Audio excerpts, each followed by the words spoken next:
Assalamualaikum warahmatullahi wabarakatuh. Selamat pagi dan semangat pagi anak-anak semuanya. Kita ketemu lagi dalam kegiatan talk show di MPLS Masa Pengenalan Lingkungan Sekolah SMP Salafiyah Pekalongan tahun 2021. SMP Salafiyah for the best future.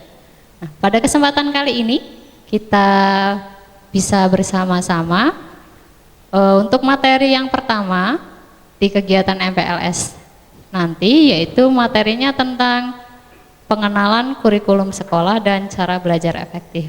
Nah, di sini sudah ada Ustadz dan Ustadzah yang cantik dan ganteng. Sebelum ke materi, Ustadzah Siti akan menyampaikan dulu kurikulum vitae dari pemateri kita yang pertama, yaitu ada Ustadzah Hifdiyati. Ustadzah Hifdiyati lahir di Batang tanggal 7 Oktober tahun 1978. Alamatnya di Jalan Dharma Bakti nomor 153 Pedono, Pekalongan. Tugas tambahannya sebagai wakil kepala sekolah bidang akademik. Beliau mengajar materi pendidikan agama Islam. Nanti anak-anak semua akan ketemu Ustadzah Hifdiyati ya di kelas 7 karena beliau kebetulan mengajar di kelas 7. Kemudian pemateri kedua ada Ustadz ganteng, namanya Ustadz Mazak Januri. Monggo Ustadz bisa menyapa anak-anak. Tempat tanggal lahir Pekalongan 15 Januari 1964. Alamat Setono Gang 2 nomor 5 Pekalongan. Beliau tugas tambahannya sebagai kepala perpustakaan. Kemudian mengajar bahasa Inggris di kelas 8. Nah, sudah kenal kan dengan Ustadz dan Ustadzah yang ada di sini? Nah, kita mulai belajar tentang pengenalan kurikulum sekolah. Sebenarnya apa sih itu kurikulum ya? Kita tanya ke ahlinya nih, ada Ustadzah Hifdiyati. Ustadzah, kurikulum apa sih Ustadzah? Sebentar ya Mbak, tak lepas masker dulu. Oke, monggo.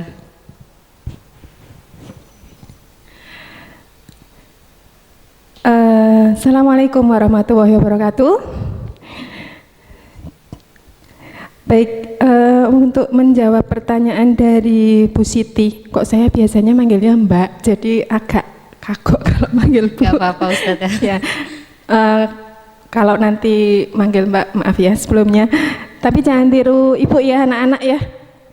Beliau adalah Bu Siti, tapi Ustadzah Siti ya. Tapi kalau nanti Bu Hif cok manggil Mbak, mohon dimaklumi karena sudah terbiasa. Karena beda usia kita sangat jauh. Baik anak-anak, tadi Bu Siti menanyakan apa sih kurikulum ya. Kurikulum itu sebenarnya suatu pedoman ya, pedoman dalam penyelenggaraan pendidikan kita untuk mencapai suatu tujuan tertentu. Jadi kurikulum inilah yang akan dijadikan pedoman ketika sekolah ini melaksanakan pendidikan untuk anak-anak kita.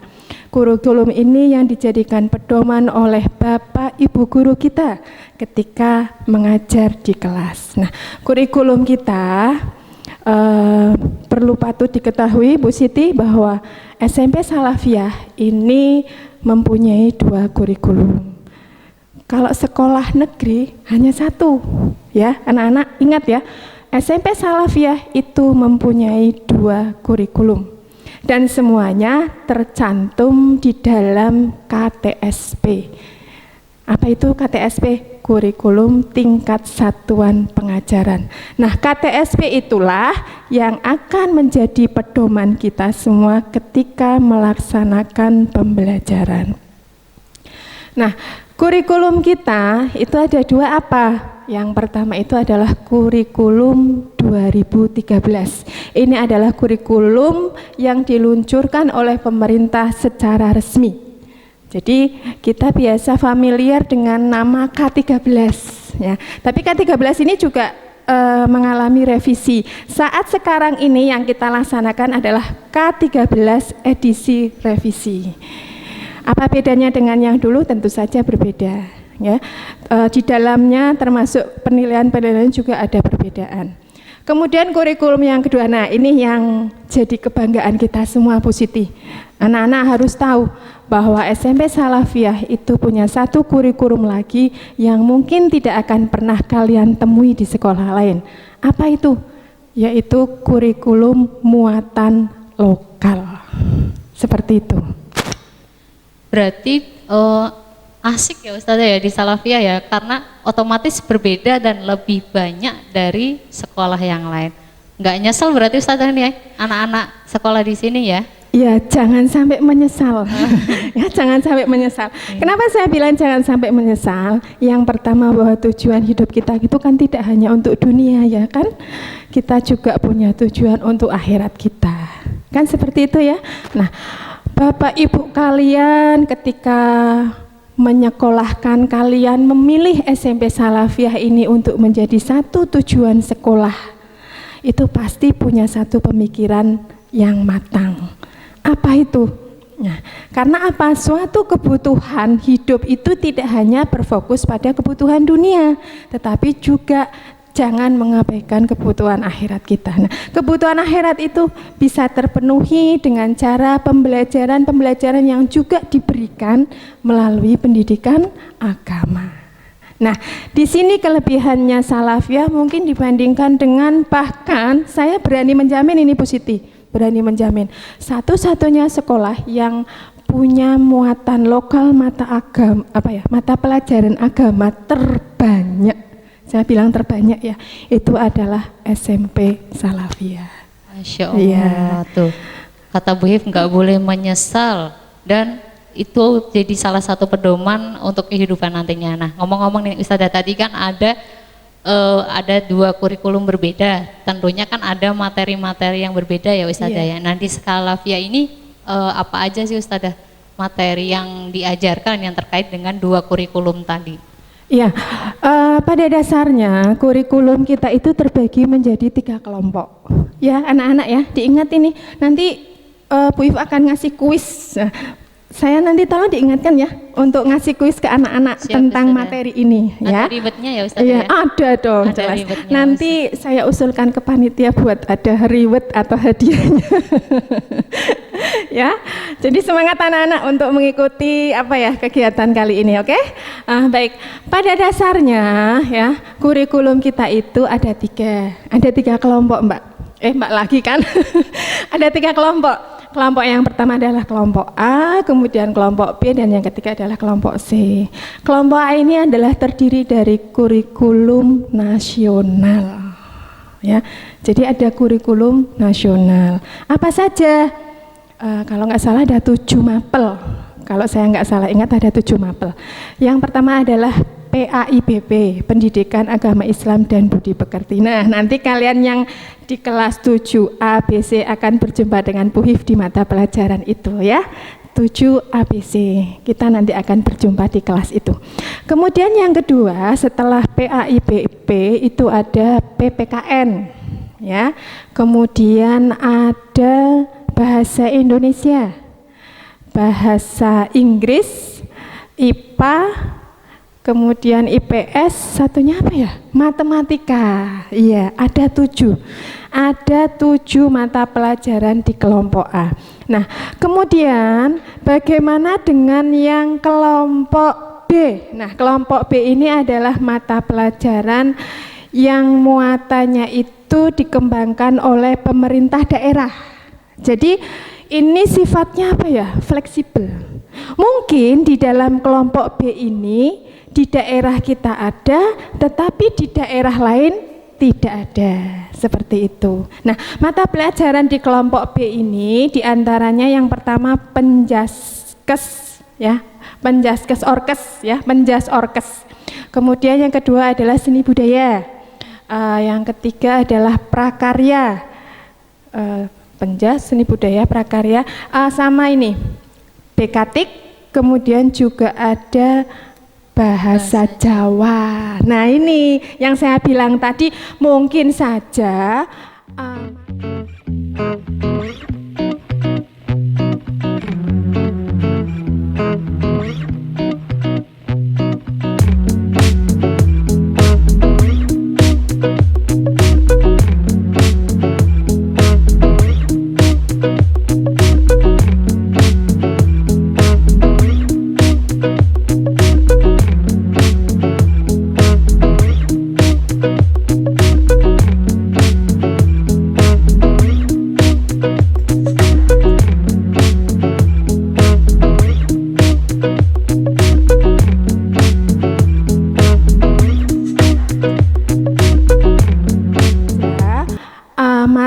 Tapi di dalam yang muatan daerah itu tidak ditemukan di daerah lain. Karena apa?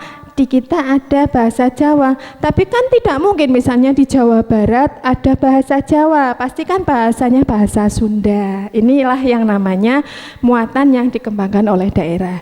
Nah, kemudian yang kelompok C ya, yang kelompok C itu adalah kurikulum yang dikembangkan oleh sekolah sendiri. Nah, inilah ciri khas dari SMP Salafiyah.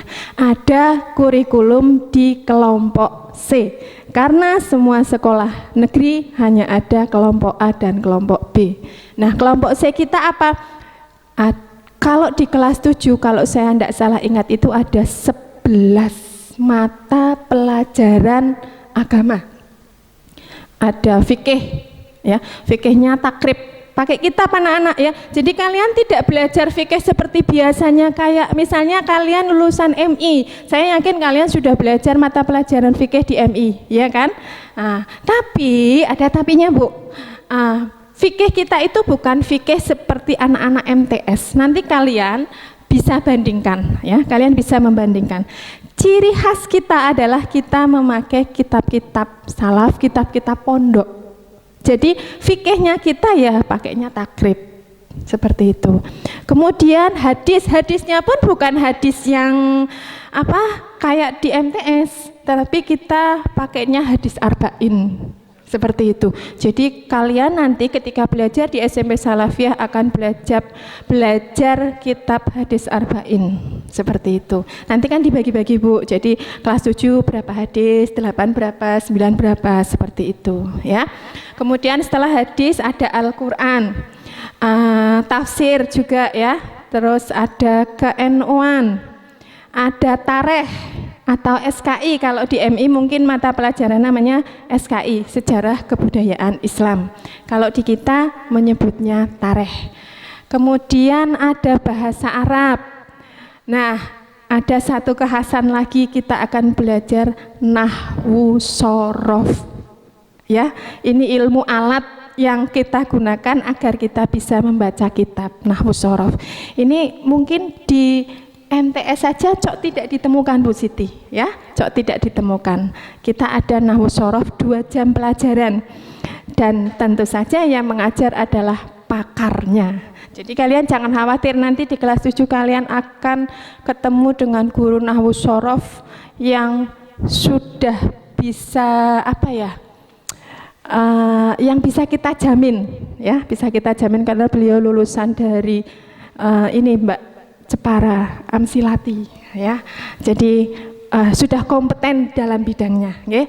Jadi kalau guru-guru kita yang khusus mengajar agama itu selain dari beliau-beliau ini menempuh pendidikan formal, sebagian besar adalah semuanya lulusan pondok pesantren. Ya, jadi ini nilai plus kita begitu, kita betul-betul memberikan satu kualitas, menjamin kualitas dari segi pengajarnya, karena ini adalah masalah agama, kemudian juga belajarnya adalah belajar kitab, maka yang kita luncurkan adalah Bapak Ibu guru, ustadz dan ustadzah yang hampir semuanya berasal dari pondok pesantren. Seperti Masya itu. Allah, luar biasa sekali ternyata SMP Salafiyah ya. Sudah pelajarannya berkualitas, pengajarnya juga berkualitas. Nah, kita sedikit ke Ustadz Mazak dulu ini bergeser. Tadi kan mata pelajarannya ada banyak nih Ustadz Mazak. Sebagai kepala perpustakaan, kesiapan apa saja nih yang nantinya akan didapat anak-anak terkait dengan pelajaran yang sebegitu banyaknya? Mungkin perpustakaan menyediakan buku pendukung atau apa mungkin Ustadz? Monggo Ustadz.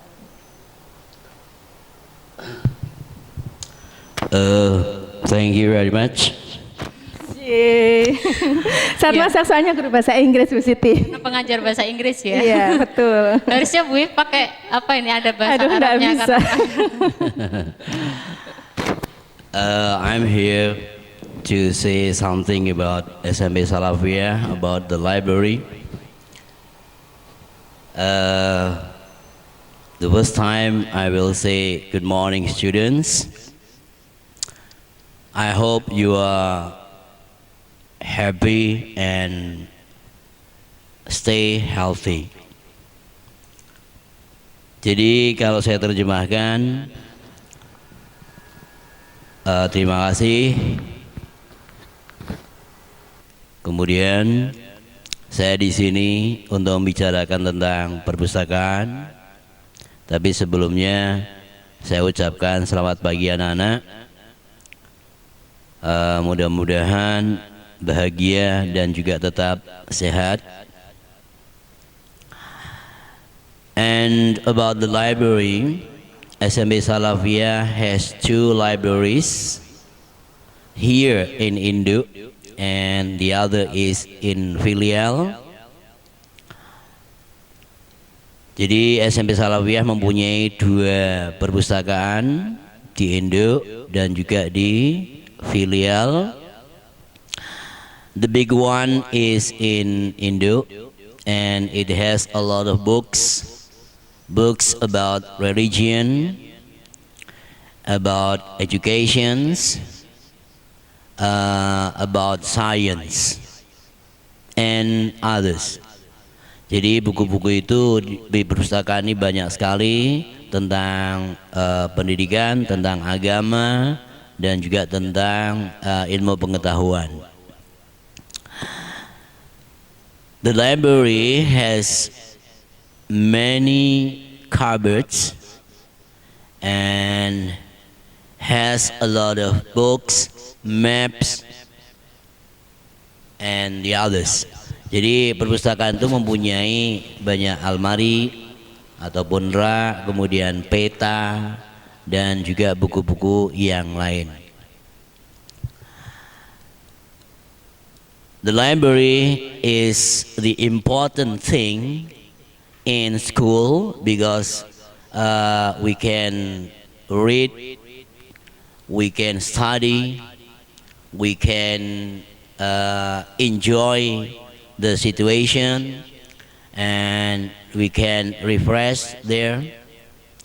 Jadi di perpustakaan kita bisa belajar membaca, kemudian belajar yang lain, kemudian bisa bersenang-senang, enjoy, dan juga bisa refreshing.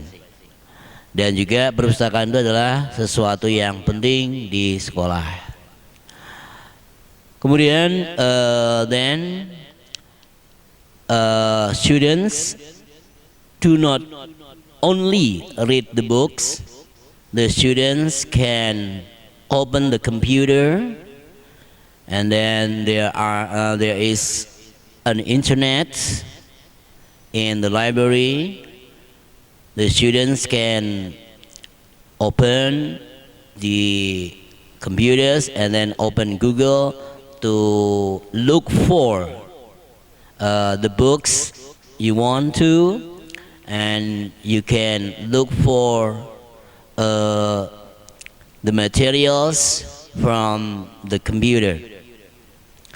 Jadi kamu semua bisa menggunakan komputer yang ada di perpustakaan, karena komputer di sana sudah ada internetnya. Jadi belajar tidak hanya melalui buku-buku saja, internet pun juga menyediakan Google yang berisi bermacam-macam yang bisa dicari di situ. And the library in the in filial is not so big, but it's rather small, but it has a lot of books there. Jadi di filial juga ada perpustakaan, tidak sebesar yang ada di Induk, cuma mempunyai banyak buku.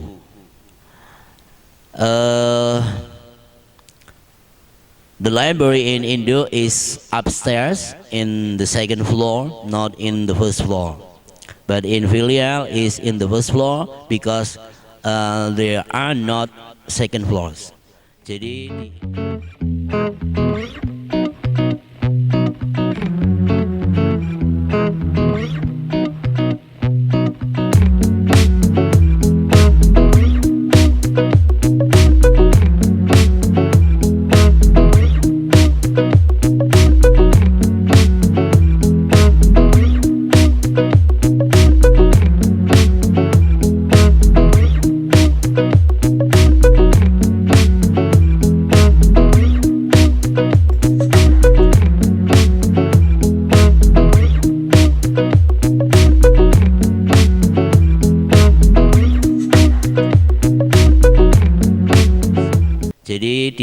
itu perpustakaannya ada di lantai 2, sedangkan di filial di lantai 1 karena tidak punya lantai 2.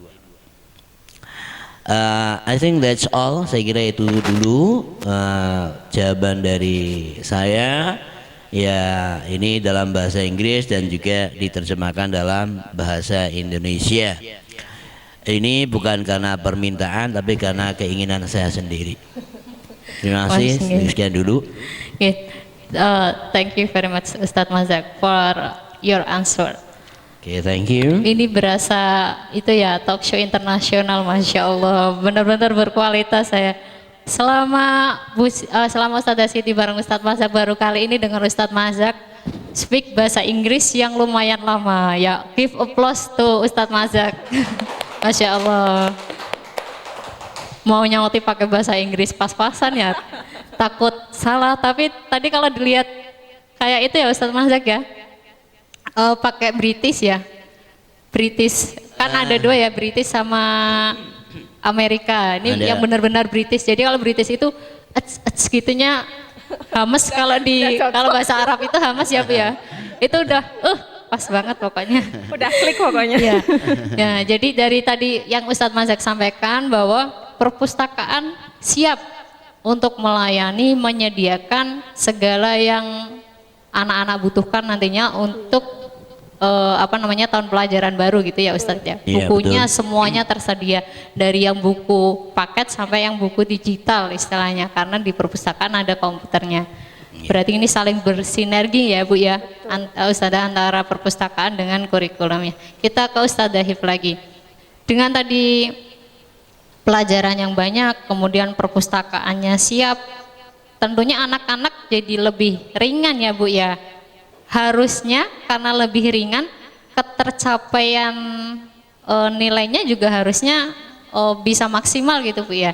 Nah, yang ini mungkin anak-anak juga pingin dengar, berapa sih Bu ketercapaian nilai yang harus diraih oleh anak-anak ketika nanti anak-anak sudah masuk menjadi siswa SMP Salafiyah?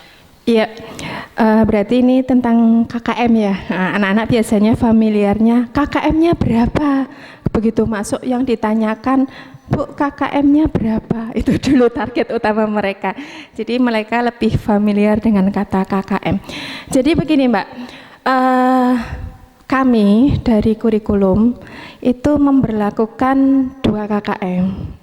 Apa itu 2 KKM? Ini saya bicara yang muatan umum dulu ya, mata pelajaran umum. Ada 2 KKM, yaitu KKM tunggal yang kita gunakan sebagai patokan untuk rapot. Untuk rapot. Itu yang pertama, KKM tunggal. KKM tunggal kita berapa? Tahun kemarin itu 66. Mungkin Bu Siti agak bertanya di hati, loh kok cuma 66 begitu ya? Kenapa tidak sampai misalnya 75 seperti itu? Nah, kenapa? Karena nanti ini akan berkaitan dengan predikat. Jadi kan di rapot itu kita kan ada predikat, ada deskripsi seperti itu ya Mbak ya. Nah, rentangnya ketika KKM itu semakin sedikit, rentangnya akan semakin panjang, sehingga nanti nilai anak itu misalnya ini dengan KKM 66, maka 66 ini anak-anak dapat C. Ya kan, kalau 66 kalau tidak salah untuk dapat B itu mereka harus sampai pada angka 72 atau 73 baru dapat B. Nah, ketika anak dapat 74 lah misalnya ya, kita yang rawan kita singkirkan 74, itu mereka dapat B. Kata Bapak Kepala Sekolah, secara psikologis, ketika anak lihat rapot, dia kan hanya langsung lihat predikatnya ini, nilainya kan sebelahnya predikat B, alhamdulillah sudah dapat B, seperti itu. Ini secara psikologis ya, secara psikologis orang tua itu enggak ngerasa makjelek gitu loh, lah beji ini anakku kok C semua, seperti itu. Kenapa? Karena KKM-nya di angka 66.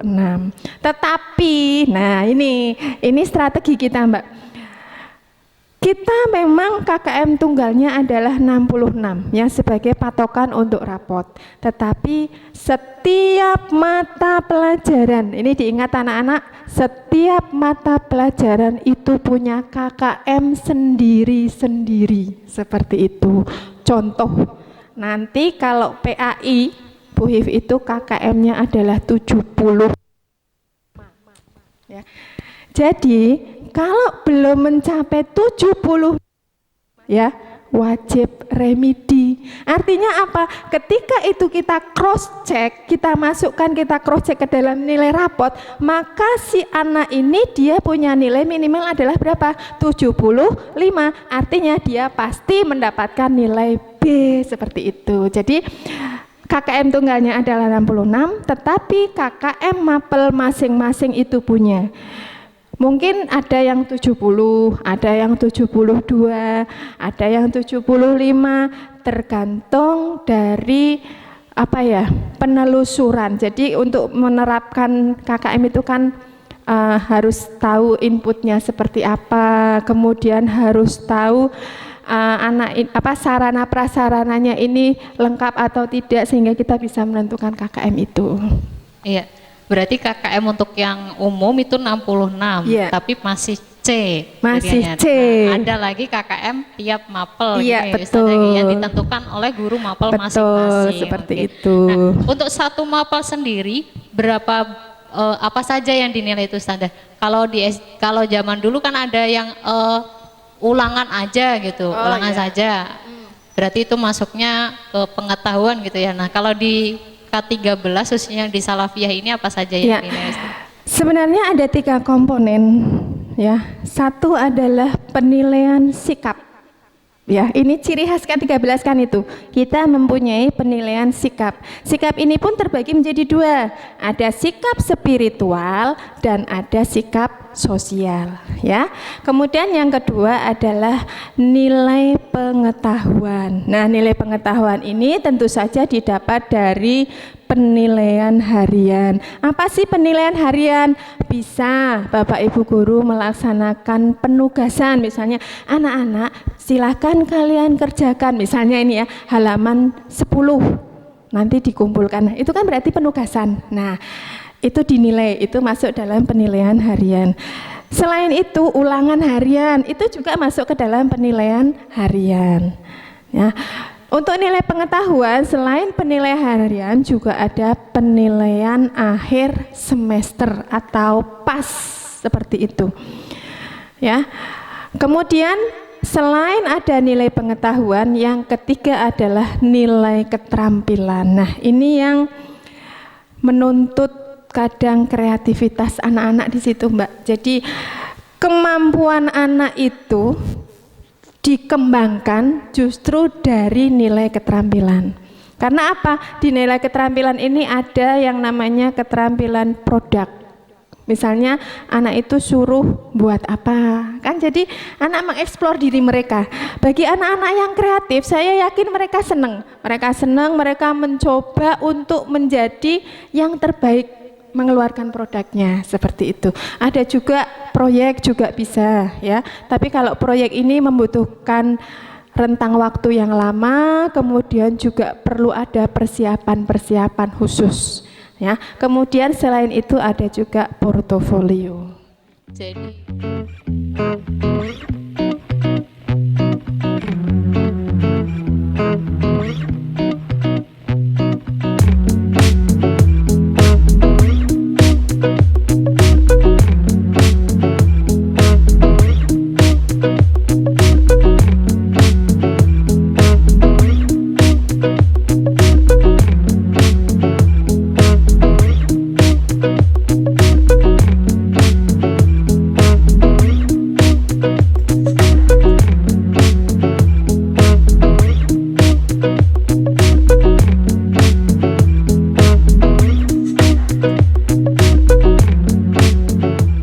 Jadi anak-anak nantinya enggak cuman nilai yang berupa kertas saja ya Ustazah ya. Betul. Yang ulangan, yang tugas, yang itu, tapi juga nilai sikapnya dan kepedulian sosialnya juga dinilai ya. Itu ya jadi catatan ya anak-anak ya.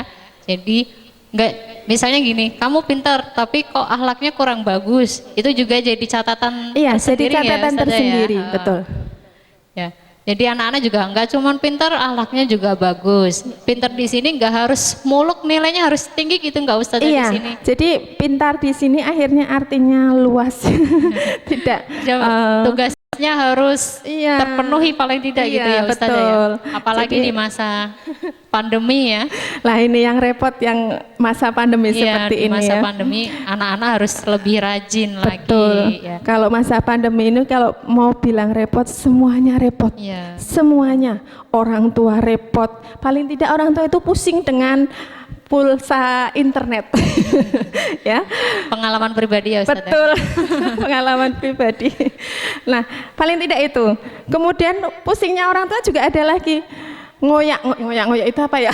Ngejar anaknya. Iya, Ayo, mengingatkan secara terus-menerus untuk mau online itu. Nah, Seperti ini itu. pertanyaan terakhir untuk Iya. Ustadz Mazak ini. Habis ini ke Ustazah Hif terus kita closing. Ustadz Mazak ini pertanyaan terakhir, di masa pandemi ini, kalau zaman dulu kan anak-anak misalnya open book, ya memang open book, buku yang dibuka. Tapi di masa pandemi ini, bolehkah kita searching di Mbah Google? Atau misalnya anak-anak cari sumber lain gitu Ustadz Mazak untuk mendukung kegiatan belajar mereka? I think it's a good questions, and in this situation, I mean, in pandemic, students can open the book. Students can open the smartphone and also Google to look for or to search the materials the students want to.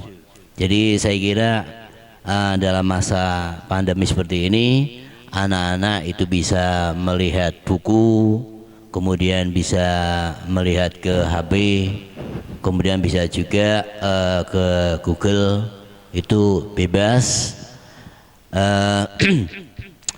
And also the students can study not only from the books, not only from the smartphone. The students can study from the environment. I mean, environment is the surrounding of the school. Jadi dalam masa seperti ini anak-anak tidak belajar hanya lewat buku saja, lewat HP saja, Google saja, tapi anak-anak juga bisa belajar di lingkungan sekolah. Misalnya di situ ada for example, there are a lot of what mean that like trees, small trees, or roses or flowers or the garden, and also the environment cleanliness. Jadi anak-anak bisa belajar untuk bertaman atau berkebun, dan juga anak-anak bisa untuk kebersihan lingkungan. Jadi itu pelajaran yang mungkin tidak ada di dalam buku. Tapi anak-anak di sini adalah belajar tentang kehidupan yang nyata. Jadi the students can also study the real life, not only from the books. Okay, that's all I think from Thank you Ustadz. Berarti anything can be resource. what? Semuanya itu bisa jadi sumber. No, source. Ya, Okay. semuanya bisa jadi sumber untuk bahan belajar anak-anak ya. Mungkin ini pertanyaan terakhir untuk dua pemateri kita pagi ini. Kami minta kepada Ustadz-Ustadzah bisa memberikan tips sedikit tentang gimana sih cara belajar di masa pandemi agar tidak malas-malasan, nilainya terpenuhi dengan sempurna, terus pembiasaan apa saja yang mungkin biasa dilakukan di kita. Monggo dari Ustazah Hif dulu, nanti langsung nyambung ke Ustadz Mazak. Untuk masa pandemi ini ya, jadi anak-anak ketika memang masa pandemi ini masa yang sulit untuk kita semua, itu kita sadari betul.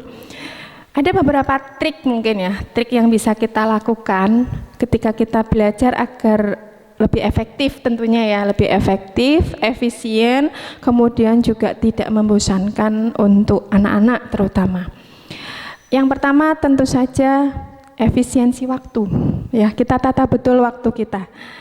Kita tata betul waktu kita dan kita mencoba untuk mencari menemukan gaya belajar kita itu seperti apa sih? Nah, kenapa? Ketika kita menemukan gaya belajar kita seperti apa, maka kita dalam keadaan apapun itu kita tidak akan merasa bosan seperti itu. Nah, kemudian juga kita harus fokus. Ketika memang misalnya pagi ini kita memang harus online, ya sudah kita fokus untuk online terlebih dahulu. Tetapi fokus ini pun tidak harus kemudian kita manteng seperti itu ya Mbak ya, kita manteng tidak. Karena apa, manteng di laptop pun kan satu di mata kita sakit, di HP juga seperti itu. Dua, itu satu pekerjaan yang membosankan. Tapi kalau di HP saya yakin tidak bosan ketika yang dibawa itu adalah game misalnya ya, atau Instagraman dan sebagainya ya. Makanya Bapak Ibu guru kita memberikan pengajaran ketika itu lewat online itu dimasukkan ke konten YouTube seperti itu. Jadi biar mereka familiar, karena mereka biasa melihat YouTube, kita masuk dengan YouTube. Ketika mereka biasa dengan Facebook, kita masuk lewat Facebook. Sebenarnya kita sudah berusaha sedekat mungkin dengan apa yang mereka inginkan seperti itu. Ya, terima kasih kepada Ustadz Daib. Kemudian Ustadz Mazak. In this situation COVID-19, the students can study at home or at school. At home, the students can study with their parents, brothers or sisters. So parents, brothers and sisters can help you to study at home, and also you can study at school. The teachers can help you to study at school. Jadi dalam masa COVID-19 ini anak-anak bisa belajar di rumah, orang tua, saudara, laki-laki atau saudara perempuan bisa membantumu. Kemudian bisa juga belajar di sekolah, guru-guru akan membantunya juga. Saya kira I think parents will allow you to use the smartphone at home or at school, and maybe your parents will buy the new ones. The new smartphone to study in SMB Salafiyah. Amin, you know that amin. SMB Salafiyah is not only the school but also the best school in Pekalongan. And also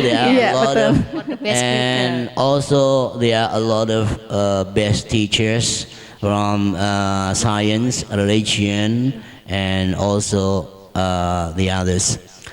Saya kira orang tua akan membelikan HP yang baru yang akan digunakan untuk belajar anak-anak, dan juga perlu diketahui bahwa SMP Salafiyah ini tidak hanya sekolah saja, tapi SMP Salafiyah ini adalah the best school, jadi sekolah yang terbaik menurut saya, dan juga guru-gurunya juga the best teachers, guru-guru yang terbaik semuanya.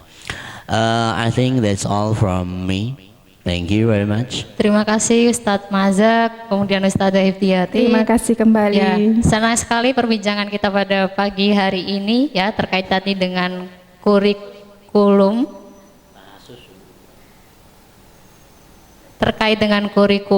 kemudian terkait dengan kesediaan perpustakaan dalam menyambut anak-anak semua di tahun ajaran baru nanti, kemudian juga terkait trik atau cara belajar efektif selama masa pandemi COVID-19 ini.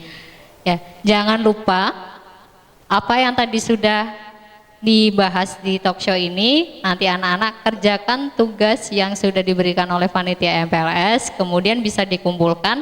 Jika ada PTM bisa dikumpulkan saat materinya nanti berlangsung, tapi jika nantinya harus PJJ atau daring, nanti bisa dikumpulkan di hari terakhir MPLS atau saat berangkat pertama sekolah.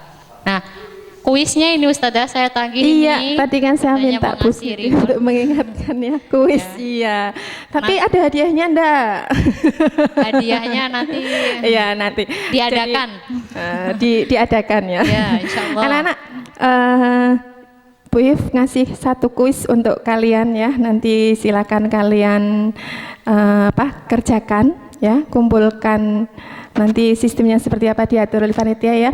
Tadi kan Ibu menerangkan mengenai kurikulum di Salafiyah. Nah, pertanyaannya ada berapa kelompok? Kan tadi sudah saya terangkan ya, ada berapa kelompok. Nah, kemudian uraikan mapel tiap masing-masing kelompok tersebut.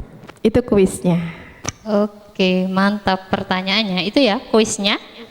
Kuisnya yang dapat hadiah adalah yang komen pertama di channel YouTube-nya SMP Salafiyah Pekalongan ya. Nanti hadiahnya akan diberikan pada saat kalau ada PTM diberikan saat PTM, jika tidak ada PTM diberikan saat pertama masuk pertama masuk tahun ajaran baru ya. Jadi hadiahnya diberikan untuk yang komen pertama di channel YouTube-nya SMP Salafiyah. Jangan lupa di subscribe, kemudian di like juga ya. Ya, demikian acara talk show pada pagi hari ini. Thank you very much for all Ustadz and Ustadzah, luar biasa sekali, dapat banyak ilmu, dapat banyak manfaat seperti tagline pada MPLS kali ini, SMP Salafiyah for the Better Future. Ya, betul-betul apa yang kami kerjakan, Ustadz-Ustadzah kerjakan itu untuk better future, your better future, untuk kebaikan masa depan anak-anak semuanya. Sampai ketemu lagi, tetap jaga kesehatan, tetap jaga protokol kesehatan, kemudian 5M-nya jangan lupa. Oh ya, hampir lupa, video ini terlaksananya ini sudah sesuai dengan aturan protokol kesehatan, sudah disemprot, kemudian ada hand sanitizer, memakai masker dan segala macam. So jangan khawatir corona, tapi juga tidak mengesampingkan bahwa corona itu ada di sekitar kita. Sampai ketemu lagi di materi selanjutnya. Assalamualaikum warahmatullahi wabarakatuh. Assalamualaikum. Assalamualaikum.